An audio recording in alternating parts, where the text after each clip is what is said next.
Welcome back to Hasan English classes. और आज मैं फिर आपके साथ आया हूँ कुछ नई चीज़ों को लेके, कुछ अच्छी चीज़ों को लेके।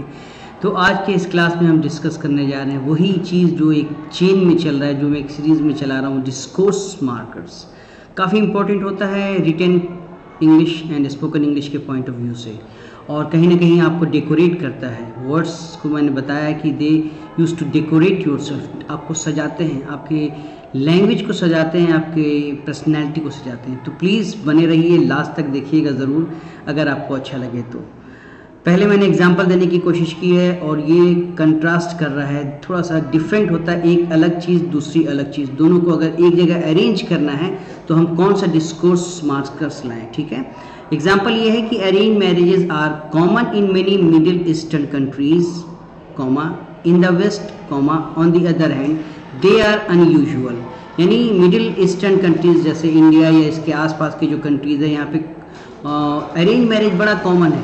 और फिर एक अंतर, एक डिफरेंस मैंने लाने की कोशिश की, वो क्या कि on the west on the other hand they are unusual, in the west on the other hand they are unusual. विदेशों में ये अनयूजुअल ऐसा नहीं होता। एक एग्जांपल और देखें, while whereas some languages have 30 or more different vowel sounds, others have 5 or less. जैसे इंग्लिश को देखें 24 वोवल साउंड हैं और अरबिक में 5 या 6 वोवल साउंड है। तो ये इसको दोनों कंट्रास्ट हैं, एक दोनों डिफर हैं, अंतर है दोनों के बीच में, उसको शो करने के लिए हमने वेयर एज और वाइल का यूज़ किया है। ओके, चलिए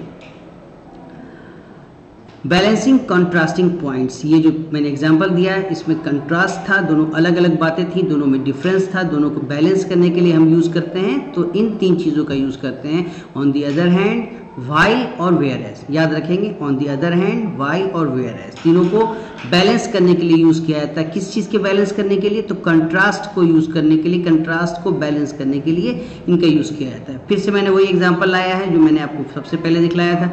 arrange marriages are common in many middle eastern countries, in the west on the other hand they are unusual. ठीक है, चलिए These expressions are used to balance two facts, दो सच्चाइयाँ, एक तो मिडिल ईस्टर्न कंट्रीज की सच्चाई है कि यहाँ अरेंज मैरिज होता है, और दूसरी तरफ वेस्ट की सच्चाई है कि यहाँ पे मिडिल अरेंज मैरिज नहीं होता है। But they do not contradict, लेकिन एक दूसरों में कोई तरह का कंट्राडिक्शन नहीं है, कोई तरह की अलग अलग बातें हैं, उसमें कोई तरह की झगड़ा नहीं है, कोई प्रॉब्लम नहीं है। चलिए आगे चलते हैं।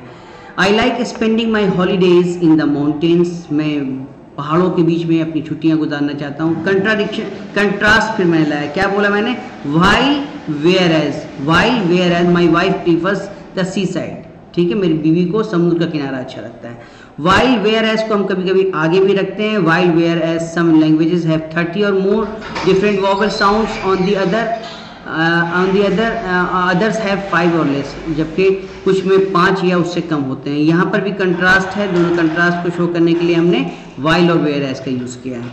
While and whereas can be put before the first of the contrasting point, जो मैंने दूसरे एग्जांपल में आपको कर दिखलाया कि वाइल और वेयर एज को सेकंड पॉइंट से पहले भी दे सकते हैं और फर्स्ट पॉइंट के पहले भी दे सकते हैं, इसमें कोई प्रॉब्लम नहीं है। और सारे एग्जाम्पल्स ऑथेंटिक हैं, इस बात का याद रखेंगे, कोई कहीं पे कंट्रास्ट नहीं है।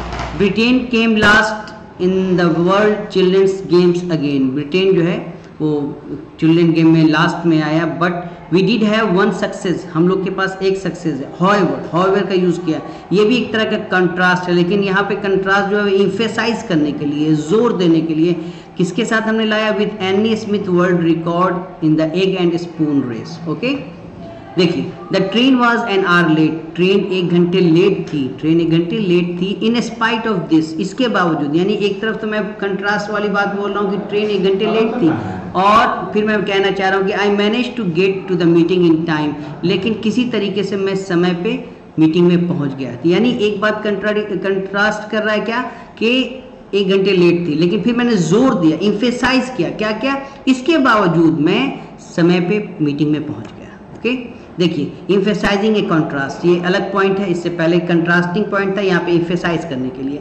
और इसके लिए हम यूज़ करते हैं however, nevertheless, mind you, still, yet, in spite of this. फिर से मैं एक बार दोहराता हूँ, however, nevertheless, mind mind you still yet in spite of this, याद रखेंगे, यूज करने में बड़ा मजा आता है। ब्रिटेन, उसी का एग्जांपल मैंने दिया है।